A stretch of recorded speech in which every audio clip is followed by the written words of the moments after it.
आइए बच्चों देखते हैं गोलीय दर्पणों से बनने वाले प्रतिबिंब को खींचने के नियम। ठीक है, हम देखते हैं law of making image form by spherical mirror. ठीक है, गोलीय दर्पण के द्वारा प्रतिबिंब बनने के नियम कैसे बनते हैं। देखिए बच्चों, जो हमारा गोलीय दर्पण है वो दो प्रकार का होता है, अवतल दर्पण और उत्तल दर्पण। अवतल दर्पण का परावर्तन अंदर की तरफ होता है। पहले हम उत्तल दर्पण लिख रहे हैं। ठीक है,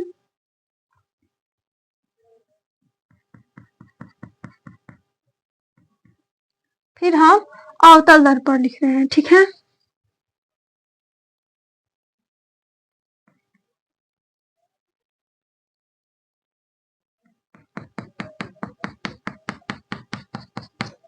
देखिए हमारा दो अवतल, एक उत्तल दर्पण और एक अवतल दर्पण है। ठीक है, देखिए पहला नियम क्या कहता है, यह हमारा मुख्य अक्ष है, ये दोनों में रहेगा। ठीक है,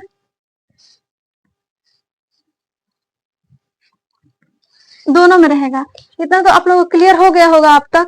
देखिए इस पे इसका ये हमारा है वक्रता केंद्र C, ये है हमारा F इसका। ठीक है, इसका भी है हमारा C और ये है हमारा F। ठीक है, देखिए पहला नियम क्या कहता है, इसको खींचने के नियम, प्रतिबिंब कैसे बनेगा। ठीक है, अब देखिए पहला जो नियम कहता है हमारा कि यदि मुख्य अक्ष के समांतर कोई भी किरण जाती है, ठीक है, मुख्य अक्ष के समांतर कोई भी किरण जाती है तो वह परावर्तन के पश्चात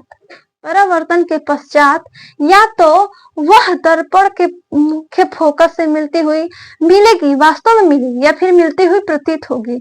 तो देखिए यहाँ पर जो हमारी ये जो किरण जा रही है, यह परावर्तन के पश्चात जो यह परावर्तित जो होती है, तो जो हमारी किरण होती है वह फोकस से आती हुई प्रतीत होती है, यानी कि मिलती हुई प्रतीत होती है। ठीक है ना, ये पहला हमारा नियम कहता है कि कोई भी, और देखिए पहले इसको देख लीजिए, और यहाँ पर देखिए जब अवतल दर्पण में कोई भी किरण मुख्य अक्ष के समांतर जाती है, ठीक है, ये थोड़ा ऊपर हो गया है, मुख्य अक्ष के समांतर ये जाती है तो वह परावर्तन के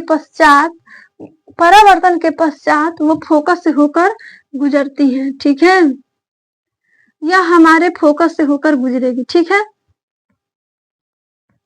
ये कोई भी किरण हो फोकस से होकर ही गुजरेगी, यानी कि हमारा परिवर्तन नियम कहता है, पहला कहता है, गोलीय दर्पण पे प्रतिबिंब खींचने का जो पहला नियम है वह यह कहता है कि कोई भी किरण यदि मुख्य अक्ष के समांतर वो जाती है तो वो दर्पण पे परावर्तन के पश्चात या तो वो वास्तव में फोकस से मिलेगी, जैसे कि यहाँ पर मिल रही है, वास्तव में मिल रही है, या फिर मिलती हुई प्रतीत होगी, जैसे कि यहाँ पर ये मिल रही है। ठीक है, दूसरा नियम इसका क्या कहता है कि मान लीजिए कि हमारा एक और उत्तल दर्पण है ये, ठीक, इसका ये पहले हम समझा। देखिए दूसरा नियम यह कहता है कि जब हमारी कोई भी किरण ये फोकस से होकर आएगी या फिर आती हुई प्रतीत होती है तो वो परावर्तन के पश्चात वो हमारी मुख्य अक्ष के समांतर वो चली जाएगी। ठीक है, मुख्य अक्ष के समांतर वो चली जाएगी। तो देखिए हम दूसरा नियम को हम समझा रहे हैं, पहले बना दें। ये हमारा हो गया वक्रता केंद्र थोड़ा और दूर, ये हमारा हो गया F। ठीक, देखिए अब ये क्या कह रहा है, जो हमारा दूसरा नियम यह कहता है कि जब भी कोई प्रकाश किरण फोकस से होकर जाती है, ठीक है, फोकस से होकर जाती है तो वो परावर्तन के पश्चात वो हमारी मुख्य अक्ष के समांतर आ जाती है। ठीक है, या फिर फोकस पे जाती है तो जाती हुई प्रतीत होती है। ठीक, यानी कि फोकस पे जाती हुई ये प्रतीत होती है तो परावर्तन के पश्चात ये मुख्य अक्ष के समांतर हो जाएगी किरण। ये हमारा दूसरा नियम कहता है। ठीक है, यदि कोई किरण फोकस से जाती हुई प्रतीत होती है, ठीक, फोकस पे जाती हुई प्रतीत होती है तो दर्पण से परावर्तन के पश्चात वो समांतर हो जाएगी मुख्य अक्ष के। ये उत्तल दर्पण के लिए है। और देखिए अवतल दर्पण के लिए यदि हमारी फोकस से कोई किरण जाएगी, ठीक है, यहाँ से कोई किरण जाएगी तो वो दर्पण से परावर्तन के पश्चात वह मुख्य अक्ष के समांतर हो जाएगी। ठीक है, यहाँ यहाँ पर आभास हो रहा है कि ये जा रही है, यहाँ वास्तव में जा रही है। ठीक है, ये हमारा दूसरा नियम है प्रतिबिंब बनाने का। ठीक है, अब देखिए तीसरा क्या कहता है। तीसरा ये कहता है जो हमारी किरणें वो यदि हमारी वक्रता केंद्र से होती हुई दर्पण पे जाती हैं तो वो परावर्तन के पश्चात वापस उसी पथ पे चली आती हैं। यानी कि यदि हम बात करें यहाँ पे उसको ही बना दें, ये हमारा दर्पण है उत्तल दर्पण जिसके ऊपर परावर्तन होता है। ठीक है, और नीचे कलई किया गया रहता है। अब देखिए ये हमारा है उत्तल दर्पण और ये है इसका मुख्य अक्ष। ठीक, और ये हमारा है C और है ये F। ठीक है, अब देखिए यहाँ पर हम एक और बना रहे हैं।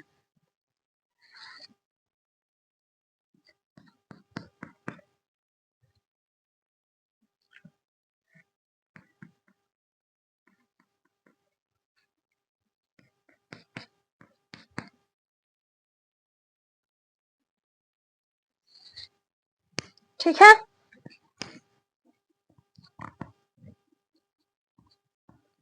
देखिए तीसरा नियम यह कहता है कि हमारी कोई भी किरण रे, ठीक है, यदि हमारी वक्रता केंद्र से दर्पण पर पड़ती है, ठीक है, या फिर पड़ती हुई प्रतीत होती है तो वो वापस उसी माध्यम में चली जाती है। तो देखिए हमारे इस पे पड़ेगी। ठीक है, ये हमारा दर्पण है। यदि मान लीजिए कि इधर से ऐसे हम डालें इसको, यहाँ से प्रकाश, ठीक है, दर्पण पे ये प्रकाश जाएगी, ठीक, तो वापस उसी पथ पे चली आएगी। ठीक है, ये तीसरा नियम कहता है किरण का। देखिए जब वक्रता केंद्र से दर्पण पे पहुंचेगी तो वापस उसी पे वो वापस चली आएगी। और यहाँ पर देखिए यदि हमारी किरण उत्तल दर्पण की हम बात कर रहे हैं, उत्तल दर्पण में हमेशा आभासी प्रतिबिंब बनता है, ये याद रखे रहिएगा। और अवतल दर्पण में 6 प्रकार का प्रतिबिंब बनता है जिसमें से 5 वास्तविक बनता है और 1 आभासी बनता है, ये याद रखे रहिएगा। और इसमें हमेशा आभासी बनेगा और 2 प्रतिबिंब बनता है कैसे भी हो। ठीक है, अब देखिए इस पे यदि हमारी जो किरण दर्पण पे जाती हुई प्रतीत होगी, अरे वो वक्रता केंद्र पर जाती हुई प्रतीत होती है। ठीक है, वक्रता केंद्र से जाती है, ठीक, और इस पे जाती हुई हमारी प्रतीत होती है। ठीक है, थोड़ा टेढ़ा बन गया है, प्रतीत होती है ऐसे हमारी किरण, तो वो वापस उसी पथ पे वो चली जाती है। ठीक है, यानी कि हमारा तीसरा नियम यह कहता है ये किरण आरेख खींचने का, ठीक है, प्रतिबिंब के लिए, कि यदि हमारी कोई भी किरण दर्पण पे इस तरीके से पड़ती है कि वो हमारी वक्रता केंद्र से जाती हुई प्रतीत होती है, ठीक है, प्रतीत होती है, तो वो वापस उसी पथ पे चली आएगी। या फिर वक्रता केंद्र से वो वास्तव में वो दर्पण पे पड़ती है तो वापस उसी पथ पे वो चली आएगी, यानी कि जैसे जाएगी वैसे वो आएगी। ठीक है, अब देखिए इसका जो चौथा नियम कहता है, चौथा ये हम ले लेते हैं हमारा उत्तल दर्पण। ठीक, उत्तल दर्पण, अवतल ले लेते हैं, ठीक है, जिसके अंदर की तरफ हमारा परिवर्तन होगा। ठीक है, अब हम लेते हैं यहाँ पर उत्तल दर्पण,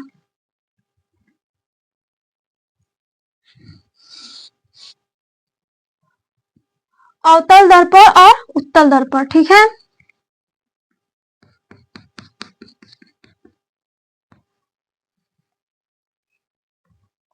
अब देखिए इस पे ये क्या कहता है। ठीक है, देखिए जब भी हमारी कोई किरण इसके ध्रुव, ये तो हमारा हो गया वक्रता केंद्र हो गया, फोकस हो गया, ये हमारा ध्रुव हो गया P। ठीक है, ये इसका ध्रुव हो गया P, फोकस,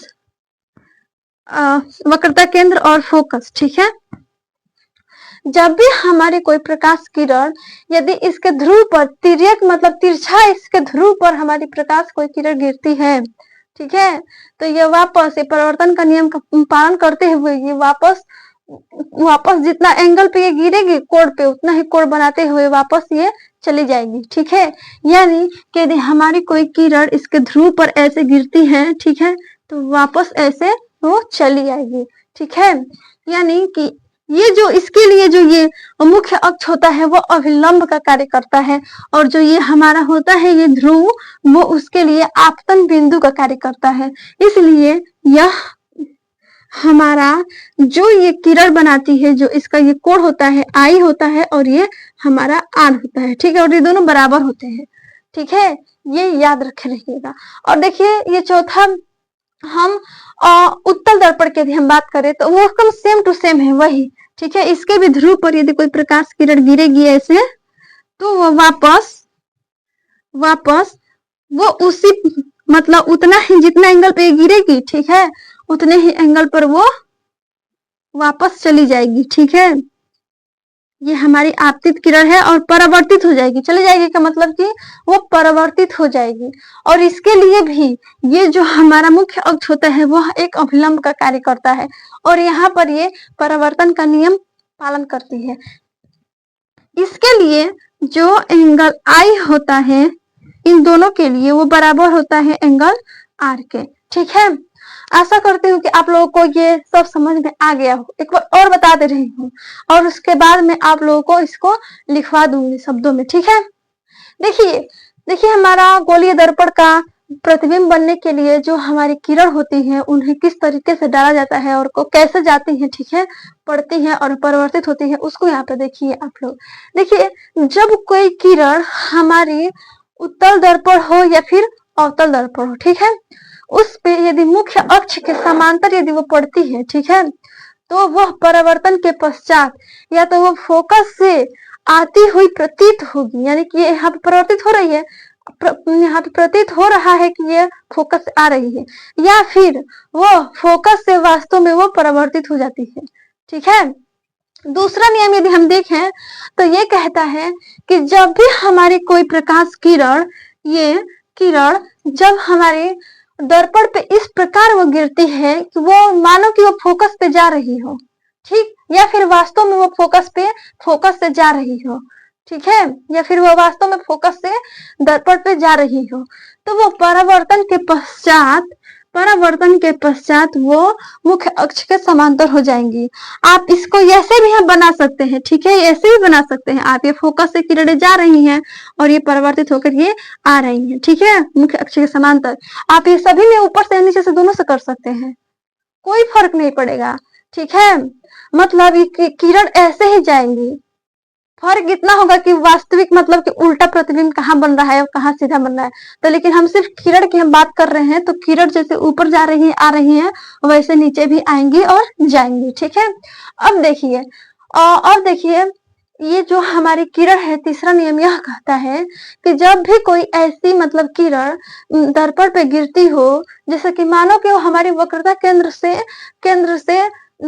पर जाके मिल रही हो, ठीक है, या फिर केंद्र से होकर आती हो, ठीक है, केंद्र से होकर जाती हो और दर्पण पे पड़ती हो कोई प्रकाश किरण, तो वो परावर्तन के पश्चात उसी रास्ते पे वो चली आती है। ठीक है, वापस ऐसे जाएगी और ऐसे आएगी, जैसे गेंद को हम फेंकते हैं तुरंत तो दीवार में लड़ता है और फिर वापस चला आता है, ठीक वैसे ही। ठीक है, और अब देखिए यहाँ पे चौथा नियम यह कहता है कि यदि कोई प्रकाश किरण जब हमारे दर्पण के ध्रुव पे पड़ता है, तिरछा पड़ता है, ठीक है, तो वह दर्पण के ध्रुव पर वो जिस कोण से वो गिरता है उसी के समान कोण बनाते हुए वो निकल जाता है। ठीक है, परावर्तित हो जाता है, यानी कि जो हमारी ये किरण जो होती है ये परावर्तन का नियम हमारा फॉलो करती हैं। ठीक है, यानी कि जो हमारा ये आई होता है आपतन कोण, वो परावर्तन कोण के बराबर होता है, और जो ये हमारा मुख्य अक्ष होता है वो एक अभिलंब की तरह कार्य करता है इस पे, जो इस पे 90 अंश का ये कोण बनाता है। ठीक है, आपको भले ही देखने में 90 अंश का कोण ना दिखाई दे रहा हो, लेकिन ये 90 अंश का कोण इस पे बनता है। ये जो हमारा मुख्य अक्ष होता है वो दर्पण पे हमेशा 90 अंश का कोण बनाता है। ठीक है, इसीलिए इससे भी जो किरणें जाती हैं वो वापस चली आती हैं। ठीक है, जो मुख्य अक्ष के समांतर यदि मुख्य अक्ष से कोई किरण जाती है वो वापस उसी पथ पे चली आती है, सभी में वो वापस हो जाएगी। क्यों वापस आएगी? जब उस पर 90 डिग्री का कोण बनेगा तभी तो वापस आएंगी। आप ये खुद से भी सोच सकते हैं, ठीक है। और वैसे भी और उत्तर दर्पण पर भी वैसे ही, ठीक है। जब कोई प्रकाश किरणें पड़ती हैं ध्रुव पर तो उतने जितने कोण से वो पड़ती है उतने कोण से ही वो वापस चली जाती हैं, ठीक है। अब चलिए और जो इनका आई होता है वो आर के बराबर होता है, यानी कि आपतन कोण परावर्तन कोण के बराबर होता है। इंसिडेंट एंगल और रिफ्लेक्टेड एंगल वो दोनों इक्वल होते हैं, ठीक है। चलिए अब हम इसको लिख देते हैं अपने शब्दों में और आप लोग आशा करते हैं कि आप लोग को ये समझ में आ गया होगा, ठीक है। देखिए बच्चों, पहला नियम क्या कह रहा है? देखिए, गोलीय दर्पण के मुख्य अक्ष के समांतर चलने वाली किरणें परावर्तन के पश्चात, यानी कि गोलीय दर्पण ये है और इसके मुख्य अक्ष के समांतर चलने वाली किरणें परावर्तन के पश्चात जो हमारा अवतल दर्पण है, अवतल दर्पण के मुख्य फोकस से गुजरेगी। यानी कि देखिए, गोलीय दर्पण है और हमारा अवतल दर्पण है। यदि अवतल दर्पण पे मुख्य अक्ष के समांतर चलने वाली किरणें दर्पण में परावर्तन के पश्चात फोकस से होकर गुजरेगी, इसे मुख्य फोकस कहें या फोकस कहें बात एक ही है, ठीक है। अब मुख्य फोकस से होकर गुजरेगी या फिर अथवा हम उत्तल दर्पण के मुख्य फोकस से अपसरित होती यानी कि आती हुई प्रतीत होगी।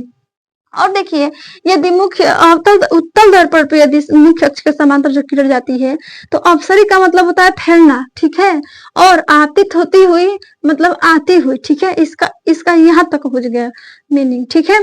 देखिए, जब हमारी प्रकाश किरणें गोलीय दर्पण पे जब मुख्य अक्ष के समांतर जाती है तो अवतल दर्पण में परावर्तन के पश्चात मुख्य फोकस से होती हुई जाती है।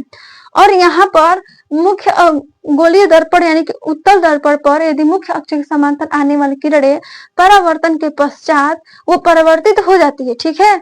और परावर्तित जो किरण होती है वो हमारे फोकस से आती हुई प्रतीत होती है, ठीक है। इतना समझ में आ गया होगा। चलिए अब हम दूसरा बनाते हैं, दूसरा परिभाषा लिखते हैं, ठीक है। इसको आप लोग लिख लीजिए। देखिए बच्चों, देखते हैं हम इसका दूसरा नियम को, ठीक है।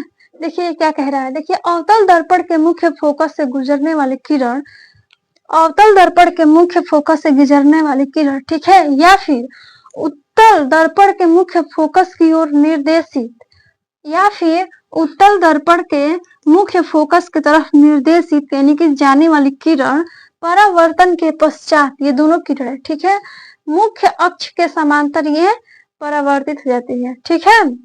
मुख्य अक्ष के समान परावर्तन के पश्चात मुख्य अक्ष के समान ये निकल जाएंगे, ठीक है।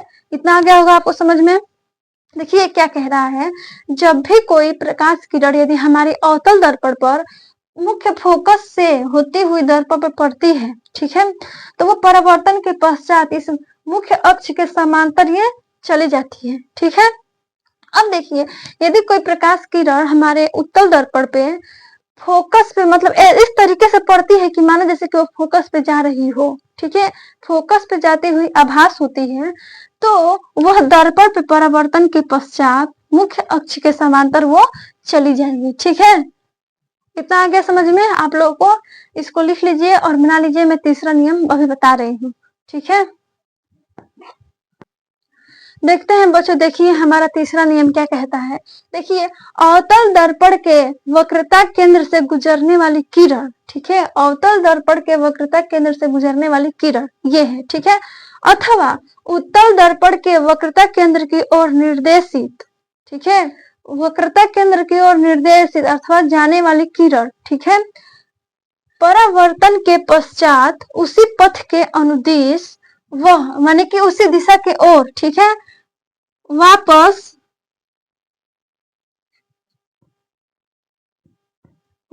परावर्तित हो जाती है, ठीक है। देखिए तीसरा नियम क्या कहता है।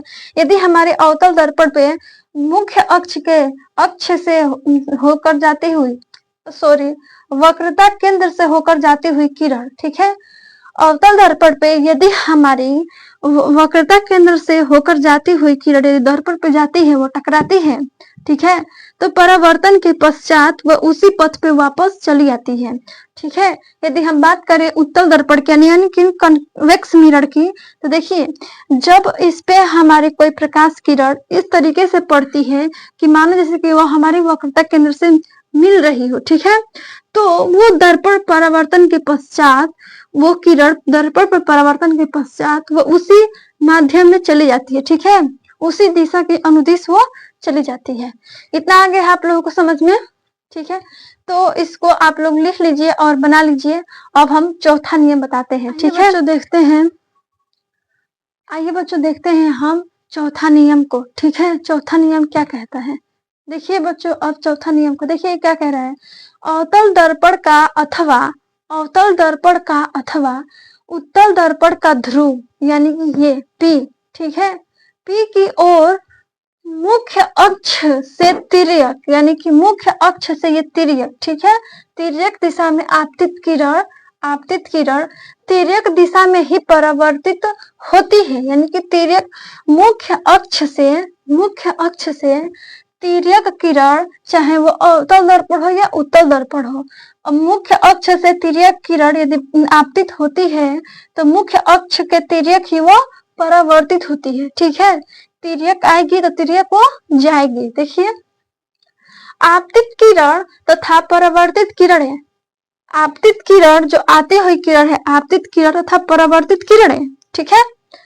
आपतन बिंदु P पर मुख्य अक्ष से समान कोण बनाते हुए परावर्तन के नियम का पालन करती हैं, यानी कि जो आपतित किरण है वो परावर्तित किरण है वो मुख्य अक्ष पे समान कोण बनाते हुए वो परावर्तन का नियम पालन करते हुए वो निकलेंगे, ठीक है। अब देखिए ये क्या कह रहा है, आपतन बिंदु पर आपतित किरण इस प्रकार परावर्तित होती है कि आपतन बिंदु पर आपतित किरण इस प्रकार परावर्तित होती है कि आप कोण जो आपतन कोण है, परावर्तन कोण है, ये परावर्तन कोण एंगल R का मान सदैव, इसका मान सदैव हमेशा आपतन कोण I के मान के बराबर होगा, ठीक है, यानी कि हम कहे तो angle I equal to angle R, ठीक है। देखिए बच्चों ये तो आप लोगों को क्लियर हो गया, ठीक है। देखिए हम पहला यदि गोलीय दर्पण पे प्रतिबिंब बनने के लिए जो हम किरण जो खींच रहे हैं उनका यदि हम नियम बताएं तो देखिए पहला नियम यह कहता है कि यदि हमारे मुख्य अक्ष के समांतर, ठीक है, चाहे उत्तल दर्पण हो या अवतल दर्पण हो, ठीक, मुख्य अक्ष के समांतर यदि कोई किरण आती है तो परावर्तन के पश्चात वो हमारे फोकस से होकर जाएगी, या तो वास्तव में वो जाएगी या फिर आभास करते हुए जाएगी, ठीक है। दूसरा नियम यह कहता है कि जब भी हमारी कोई किरण इस प्रकार से हमारे दर्पण पर गिराई जाती है, ठीक है, कि वह या तो वास्तव में वो फोकस से मिल रही हो, ठीक है, फोकस को काट रही हो, या फिर वास्तविक में मतलब आभास में वो काट रही हो, मतलब प्रतीत हो रहा मतलब ये काटेगी, ठीक है। तो उस प्रकार की जो किरणें होती हैं वो परावर्तन के पश्चात वह मुख्य अक्ष के समांतर वो चली जाती हैं, यानी कि जो समांतर आएंगी वो फोकस से जाएंगी और जो फोकस से आएंगी वो समांतर से आएंगी, ठीक है। अब देखिए तीसरा नियम यह कहता है हमारा कि जो हमारी किरण होती है वक्रता केंद्र से यदि वो आती है, वक्रता केंद्र से यानी कि उसका जहाँ पे वो केंद्र होता है वो वहां से यदि कोई किरण दर्पण पर पड़ती है तो वो वापस उसी माध्यम में चली जाती है, यानी कि वक्रता केंद्र से वो जाएगी तो वक्रता केंद्र से ही वो वापस चली जाएगी, ठीक है। चाहे वो तो वास्तव में वो आएगी या जाएगी या फिर वो आभास होते हुए वो मतलब उस पर मिलेगी, ठीक है। मतलब जब दर्पण पे कोई प्रकाश की किरण पड़ेगी तो वो ऐसा आभास होगा कि मतलब वो वक्रता केंद्र से मिल रही हो, उसमें वो उत्तल दर्पण में, ठीक है, और आभास होगी तो वापस उसी पथ पे वो चली जाएगी, ठीक है। वक्रता केंद्र से आने वाली किरणें परावर्तन के पश्चात हमेशा उसी पथ पे वो चली जाती है, वापस जैसे आई थी वैसे चली जाएंगी, ठीक है। क्यों चले जाते हैं, क्योंकि वो उस पर 90 अंश का कोण बनाती है और 90 अंश का कोण यदि कोई भी वक्रता केंद्र से कोई भी रेखा जाए, कहीं से भी जाए, मतलब वक्रता केंद्र से यदि रेखा जाए ऐसे जाए रेखा, ठीक है, लेकिन यहाँ जाए या यहाँ जाए या यहाँ जाए, कहीं भी जाए, इस क्षेत्र पे दर्पण के क्षेत्र पे यदि कहीं भी जाए वक्रता केंद्र से किरण तो वो हमेशा 90 अंश का ही कोण बनाती है, ठीक है। इसलिए इसीलिए वो वापस उसी पथ पे वो चली जाती है, ठीक है। चौथा नियम यदि हम बताएं तो ये है चौथा नियम हमारा कि यदि मुख्य अक्ष के तिर्यक रेखा यदि कोई आती है, दर्पण पड़ती है हमारी ध्रुव पे, ठीक है, ध्रुव जिसे हम आपतन बिंदु यहाँ पे कह रहे हैं, ठीक है। तो वह तिर्यक वो हम जो हमारी मुख्य अक्ष है उसी के तिर्यक वो वापस चली जाएगी, ठीक है। और जो आपतन कोण जो हमारा होता है आई, वो परावर्तन कोण आर के बराबर होता है, ठीक है। और ये जो हमारी चौथा नियम है वो परावर्तन के नियम का पालन करता है, ठीक है। आशा करती हूँ कि आप लोगों को समझ में आ गया हो। इसको भी आप लोग लिख लीजिए और जहां ना समझ में आए वहां हमसे पूछ लीजिएगा कमेंट करके, ठीक है। अब तक के लिए धन्यवाद। पढ़ते रहिए, आगे बढ़ते रहिए और खुश रहिए, ठीक है। जय हिंद। लिख लीजिए इसे।